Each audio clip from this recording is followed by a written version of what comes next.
Assalamualaikum, selamat pagi menjelang siang. Nah, dalam satu semester ini kita akan mempelajari hal-hal yang berkaitan dengan kesehatan mental atau mental health pada anak dan remaja. Nah, untuk pertemuan kedua pada hari ini saya akan memaparkan materi yang berkaitan dengan sejarah bagaimana perkembangan kesehatan mental. Lalu selanjutnya juga bagaimana definisi dari kesehatan mental. Lalu apa saja sih konsepsi masyarakat yang salah mengartikan kesehatan mental. Dan salah satu variabel yang selalu dikaitkan dengan kesehatan mental yaitu psychological well-being. Nah, sebelum kita mengenal bagaimana kesehatan mental, dampak dan pengaruhnya bagi anak dan remaja, ada baiknya kita paham dulu konsep dari kesehatan mental itu sendiri itu seperti apa. Nah, hari ini kita akan kupas kulitnya dulu. Apa sih kesehatan mental itu? Kita awali dulu dari sejarah perkembangannya. Ada 5 tahap atau 5 fase perkembangan kesehatan mental. Ada tahap demonologi atau sebelum abad pertengahan, lalu ada tahap pengenalan medis. Yang ketiga adalah tahap sakit mental atau revolusi kesehatan mental, dan keempat ini ada tahap pengenalan psikologis, dan yang terakhir adalah tahap multifaktorial. Nah, nanti di slide selanjutnya kita mulai dari fase demonologi. Nah, jadi pada masa dulu sekali itu masyarakat tidak mengetahui apa itu sakit mental atau mental sedang terganggu, gangguan mental. Nah, mereka mengira bahwa sakit mental tersebut itu adalah balasan akibat melawan kekuatan gaib atau melakukan tindakan yang salah. Nah, masyarakat pada saat itu selalu mengkaitkannya dengan hal-hal seperti roh jahat, makhluk gaib, ilmu sihir, dan sejenisnya. Sehingga ketika satu dari mereka itu mengalami gangguan mental, masyarakat yang lainnya itu menanganinya secara tidak ilmiah dan secara tidak manusiawi. Nah, mereka itu misalkan melakukan ritual-ritual ritual-ritual yang mereka percayai. Mereka menyiksa orang tersebut dengan cara mengikat, lalu juga memukuli, dan juga mereka itu membuang orang tersebut dengan maksud untuk mengusir roh jahat yang ada di dalam tubuh si penderita ini.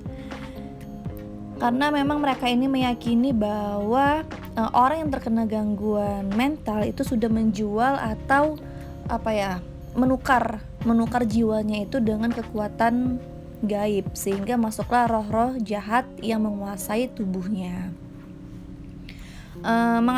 Makanya mengapa disebut dengan fase demonologi? Karena jika kita ambil kata demon itu dari kata bahasa asing, artinya adalah setan atau sesuatu yang jahat. Nah, mungkin kita langsung judge masyarakat tersebut itu sangatlah jahat.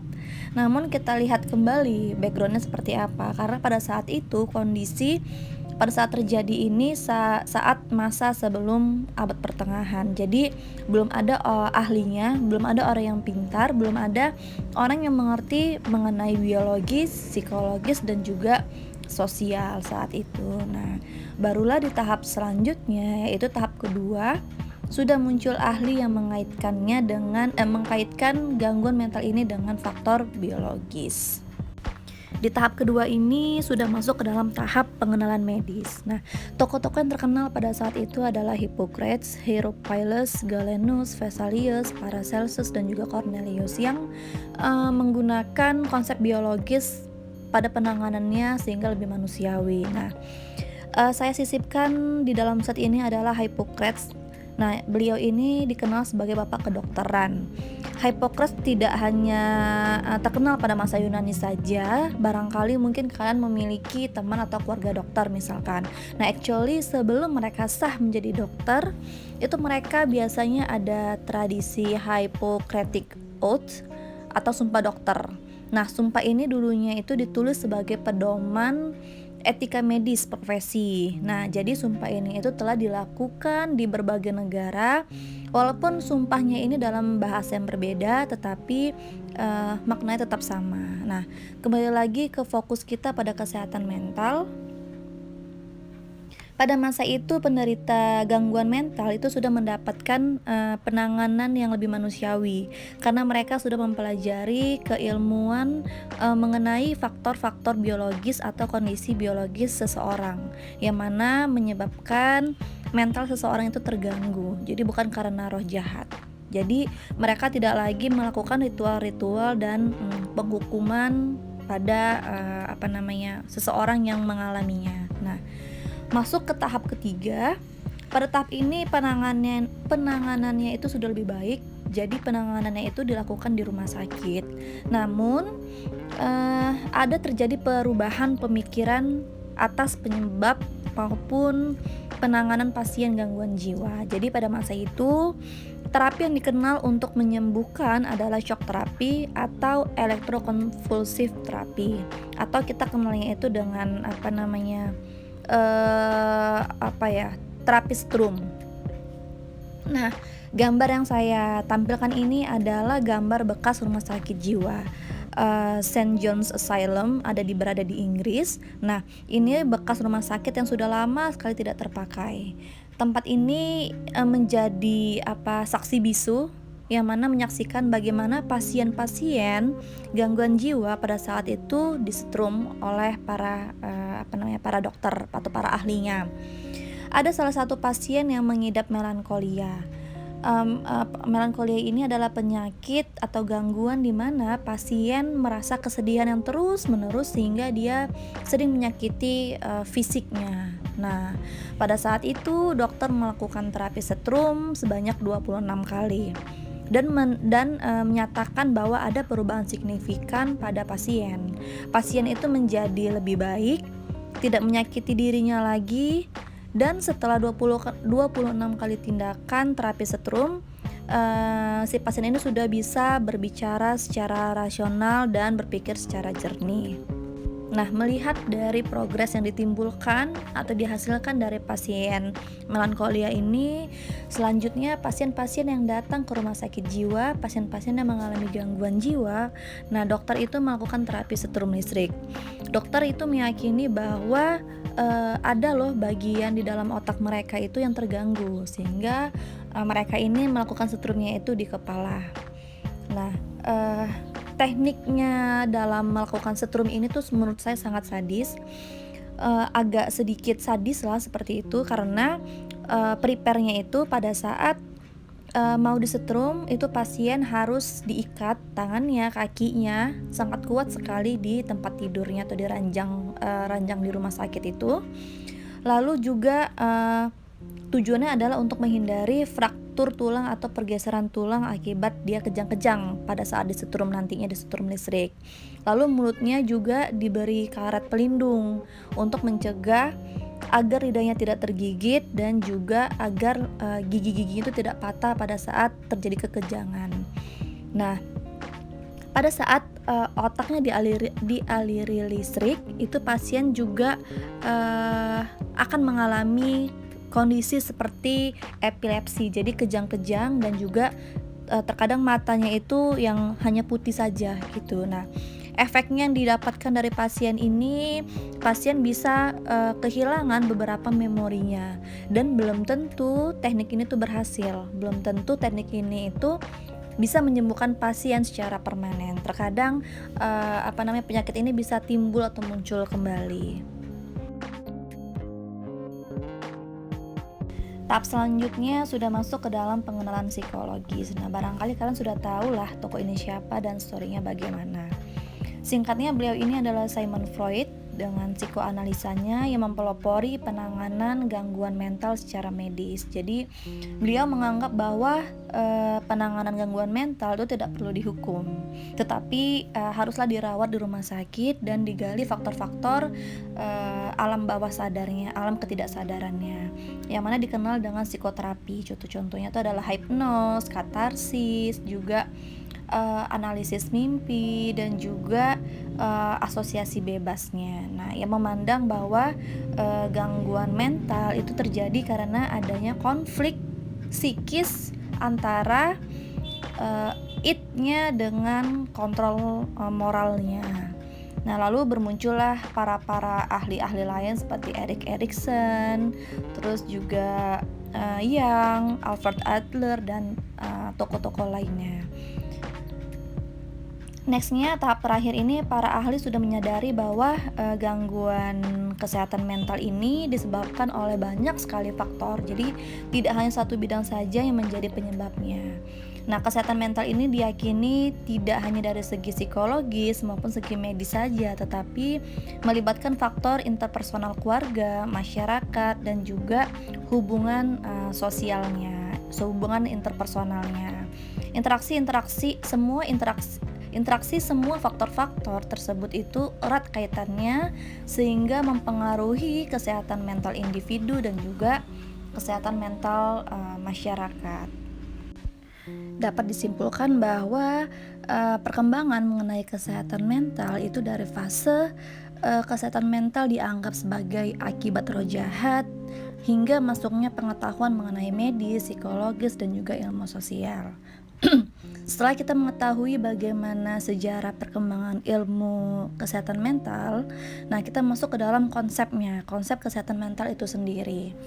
Sehat itu jika diartikan adalah sejahtera baik fisik, mental, dan juga sosialnya. Nah, orang yang sehat adalah orang yang apabila sehat jiwa dan raganya.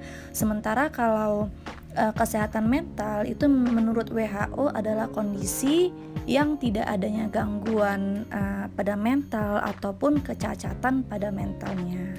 Lalu bagaimana individu yang sehat mental? Individu yang sehat mental adalah individu yang kondisi hatinya, kondisi batinnya dalam keadaan tenang, tentram, bahagia, dan juga enjoy untuk menikmati kehidupannya sehari-hari. Tetapi di masyarakat saat ini banyak sekali yang salah kaprah, salah mengartikan kesehatan mental. Nah, gangguan mental itu disebut sama dengan orang gila atau orang yang kita lihat di pinggir-pinggir jalan itu. Lalu gangguan mental itu adalah keturunan. Gangguan mental itu muncul tiba-tiba tanpa adanya alasan. Lalu juga orang mengira bahwa gangguan mental adalah aib keluarga. Makanya sering kita lihat di berita ada keluarga yang terganggu mentalnya. Nah, kadang dipasung, kadang juga dikurung, kadang ditaruh di dalam seperti kandang kecil, ada yang juga dikurung di dalam kamar. Nah, bagaimana penyakit ini tidak semakin parah jika mereka diasingkan? Mereka kan tidak bisa berinteraksi secara sosial atau berinteraksi dengan keluarganya, dengan lingkungan sosialnya, yang ada malah semakin stres dan tidak sembuh kan gitu. Jadi susah sembuhnya pasien seperti ini kalau tidak mendapatkan penanganan yang tepat, dan alasan-alasan lainnya yang menjadi stigma di masyarakat. Selanjutnya juga ada beberapa pendekatan yang termasuk dalam fase multifaktorial seperti yang sudah kita jelaskan sebelumnya tadi di tahap kelima. Nah, bisa dilihat ada faktor biologis yang dikaitkan dengan sistem otak, neuro atau syaraf, genetik, usia, dan juga faktor gizinya. Lalu juga dilihat dari faktor psikologisnya yang dikaitkan dengan psikoanalisa, humanistik, behavioristik, dan saya pikir kalian sudah tahu lah tentang ketiga mazhab ini.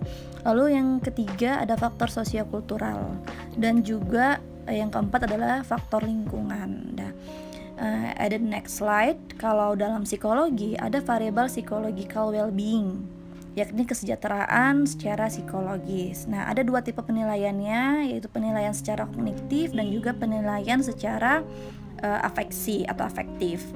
Nah, penilaian secara kognitif itu secara umum ialah merasakan kebahagiaan, ketentraman, dan secara khususnya misalkan bahagia atas pernikahannya, bahagia bisa masuk ke PTN yang dia inginkan, bahagia atas keluarga yang harmonis, bahagia sudah menjadi pemenang dalam olimpiadenya atau kompetisi lainnya, atau bahagia atau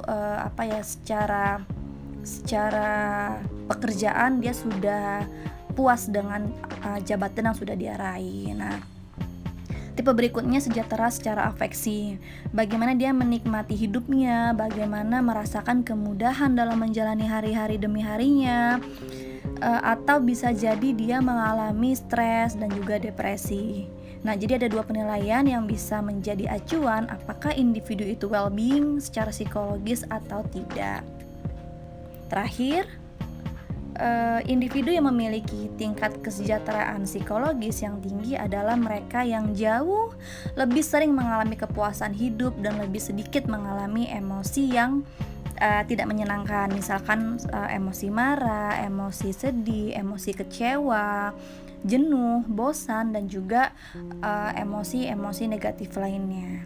Jika kalian ingin melihat bagaimana macam-macam gangguan mental yang ada saat ini, mungkin bisa kalian menonton salah satu film Korea yang berkaitan dengan psikologi. Itu judulnya It's Okay to Not Be Okay. Saya sudah menonton film ini dan menurut saya ceritanya bagus, alurnya bagus, dan banyak sekali ilmu-ilmu psikologi yang bisa saya ambil.